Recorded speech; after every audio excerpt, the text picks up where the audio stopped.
হোজাই জিলাৰ ডবকাৰ ৰাজচক্ৰৰ অন্তৰ্গত যমুনা নৈ বিসৰ্জন ঘাটত দুৰ্যোগ বিভাগৰ দিনত সজাগতামূলক সভাৰ লগতে মক ড্ৰিল অনুষ্ঠিত হয়।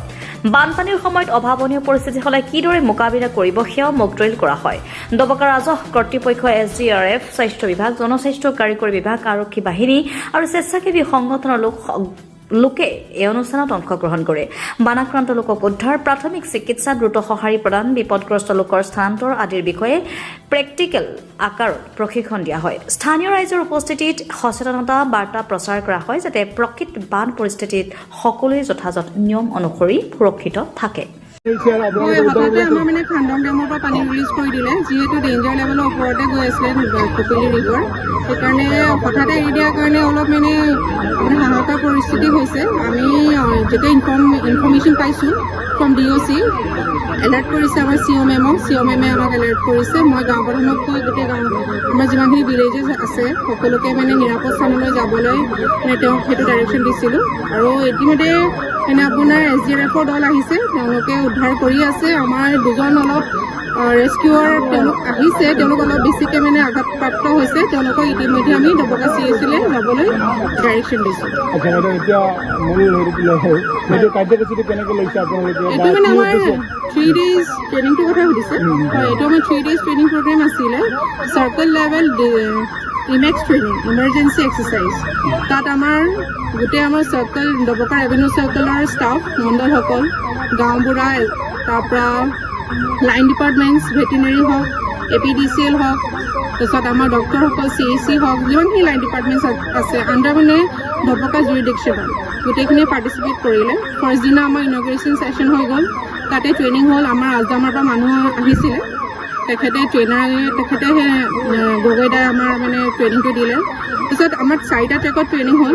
প্ৰথমতে আপোনাৰ বেচিক চাৰ্চ এণ্ড ৰেস্কিউৰ কাৰণে আমাৰ মানে SDRFৰ আৰু পুলিচ, VTP যিমানখিনি আছে তেওঁলোকক ট্ৰেইনিং দিয়া হ'ল। তাৰপৰা আমাৰ মণ্ডলখিনিক ট্ৰেইনিং দিয়া হ'ল।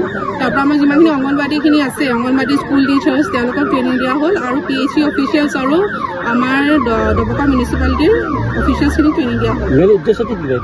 এইটো যে আমাৰ মেইন প্ৰিপেয়াৰ্ডনেছ। ডিজাষ্টাৰটোতো আমি জানোৱেই, আমাৰ ডবকাখনেই হওক বা হোজাই এখনেই হওক আপোনাৰ মানে ফ্লাড প্ৰোন এৰিয়া ন, আৰু ভূমিকম্পটো ঘনাই আমাৰ আহিয়ে থাকে। এইটো মেইন প্ৰিপেয়াৰ্ডনেছ, আমি কেনেকৈ প্ৰিপেয়াৰ হৈ থাকিম, এটা ডিজাষ্টাৰ আহিলে আমি কেনেকৈ নিজকে প্ৰিপেয়াৰ কৰিম, কেনেকৈ আমি প্লেন বনাম, সেইটোৰ ওপৰত এইটো এটা ৰিফ্ৰেছমেণ্ট ট্ৰেইনিং দিছে। আজি এইটো এটা আমাৰ ফ্লাডৰ মক ড্ৰিল আছিলে। বিগত আমি 3 দিন ধৰি পেলাই যোৱা 4 তাৰিখৰ পৰা আমি district disaster management authority, Assam state disaster management authority দুয়োৰে লগ লাগি পেলাই আমি এটা ৱৰ্কশ্বপ পাতিছিলোঁ। 3দিনীয়া ৱৰ্কশ্বপ আছিল আমাৰ ডিষ্ট্ৰিক্টত। এই ৱৰ্কশ্বপৰ জৰিয়তে আমি যিসমূহ আমাৰ ডিজাষ্টাৰ আছে, এই ডিজাষ্টাৰসমূহৰ ওপৰত এৱাৰনেছ কৰা হৈছে। আৰু এই ডিজাষ্টাৰসমূহৰ সময়ত ল'ব লগা বা ডিজাষ্টাৰৰ পিছত বা ডিজাষ্টাৰৰ আগত যিসমূহ আমি ব্যৱস্থা ল'ব লগা থাকে, ডিজাষ্টাৰ মেনেজমেণ্ট অথৰিটিৰ তৰফৰ পৰা বা ডিষ্ট্ৰিক্ট ডিজাষ্টাৰ মেনেজমেণ্ট অথৰিটিৰ তৰফৰ পৰা যিসমূহ ল'ব লগা থাকে, সেইসমূহৰ ওপৰত এটা ট্ৰেইনিং শ্বিডিউল হ'ল। এটা ট্ৰেইনিঙৰ সময়ত বিভিন্ন ধৰণৰ বিষয়, এই যিসমূহ বিষয় আমি চিলেক্ট কৰি ল'লোঁ। আমাৰ ডিষ্ট্ৰিক্ট প্ৰগ্ৰেম যিটো ইউনিট আছে, তেখেতসকলে ধুনীয়াকৈ এটা শ্বিডিউল কৰিলে। তাৰ যোগেদি আমাৰ যিসমূহ আমাৰ ডিজাষ্টাৰ্ছ হয় অসমত, বিশেষকৈ আমি বানপানীৰ সমস্যাটোকে আমি আটাইতকৈ ডাঙৰ ডিজাষ্টাৰ বুলি কওঁ। আপোনালোকে যিহেতু জানে ভাৰতবৰ্ষৰ ভিতৰতে অসম এখন ফ্লাড প্ৰ'ন ষ্টেট হয়। গতিকে বানপানীৰ সময়ত যিসমূহ সাৱধানতা ল'ব লগা থাকে, ডিজাষ্টাৰ মেনেজমেণ্টৰ বিভিন্ন বিভাগ জড়িত আছে। বিভিন্ন বিভাগসমূহৰ কি ৰোলছ আছে, ৰেছপঞ্চিবিলিটিছ আছে, এইসমূহ কথা আলোচনা কৰা হ'ল। এটা ট্ৰেইনিং দিয়া হ'ল, খুব সুন্দৰ এটা ট্ৰেইনিং আমাৰ শিডিউল চলিলে এই 3 দিন ধৰি পেলাই। আজি আমাৰ শেষৰটো দিন আছিল ফ্লাডৰ মক ড্ৰিল। এইটো ইয়াৰ লগত আমাৰ বিশেষকৈ ডিজাষ্টাৰ মেনেজমেণ্টৰ লগত জড়িত SDRFৰ টীম আহিলে, SDRFৰ টীম, মেডিকেল টীম, লগতে বিভিন্ন ডিপাৰ্টমেণ্টসমূহ আমাৰ আহি পেলাই আজি যিটো মক ড্ৰিল দেখুওৱা হ'ল পাব্লিকক এৱাৰনেছ কৰাৰ কাৰণে, বা এইটো আমাৰ শ্বিডিউলৰো এটা পাৰ্ট আছিল, সেইখিনি আমাৰ কৰা হ'ল।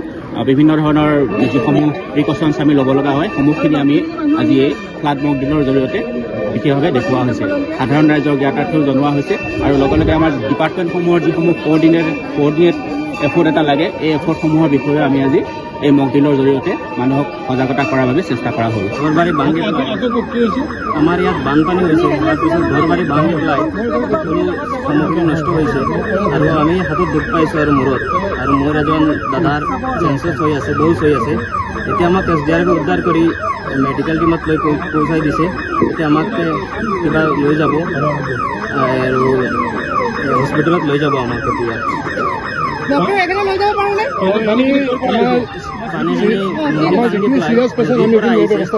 আমাৰ ঘৰ বাৰীবিলাক ভাঙি গৈ গৈছে, বানপানী আহিছে। জনপ্ৰতিনিধিসকলে খাই খাব লৈছে নাই, জনপ্ৰতিনিধি খাই খাব লোৱা নাই। হঠাৎ পানী আহিছে, হঠাৎ পানী হৈ গ'ল, হঠাৎ বানপানী হৈ গ'ল। আৰক্ষী আহিছে আহিছে আৰু আমাৰ SDRF আহিছে, বহুত মানুহ আহিছে, আহি পেলাই আমাক উদ্ধাৰ কৰিছে। আৰু কিমান মানুহ আৰু আছে, আৰু 3-4টা মানুহ আছে পৰিয়াল তাতে আছে। এতিয়া SDRF মানুহ যাব উদ্ধাৰ কৰিব। অসম ৰাজ্যিক দুৰ্যোগ ব্যৱস্থাপনা প্ৰাধিকৰণৰ পৰা মাজে মাজে এনেকুৱা মক ড্ৰিল আমাৰ অনুষ্ঠিত কৰা হয় যাতে ৰাইজ সজাগ থাকে। ইতিমধ্যে আমি জানো যে আমাৰ হোজাই জিলা বানপানী প্ৰৱণ জিলা হয়, আৰু গতিকে আমাৰ এতিয়া 2টা প্ৰগ্ৰেম আহিছে। তাৰে এটা দবকা যিটো ইমাৰ্জেঞ্চি মেনেজমেণ্ট এক্সাৰচাইজ আৰু এটা লংকা ইমাৰ্জেঞ্চি মেনেজমেণ্ট এক্সাৰচাইজ যিটো হ'ব। এতিয়া আমি প্ৰথমতে 3দিনীয়া কাৰ্যসূচীৰে আমি দবকাৰ আজি শেষৰ দিন। তাতে আমি প্ৰথমতে আমি যিখিনি আমাৰ 16 লাইন ডিপাৰ্টমেণ্ট আছে আৰু লগতে আমাৰ যিখিনি 16 লাইন ডিপাৰ্টমেণ্টৰ লগতে আমাৰ চাইল্ড চেণ্ট্ৰিকৰ কাৰণে বা আমাৰ ৰিলিফ কেম্পৰ কাৰণে যিখিনি আমাৰ ডিপাৰ্টমেণ্টৰ মানুহ আছে, আমি তেওঁলোকক অলৰেডি ট্ৰেইনিং দিয়া হৈ গৈছে।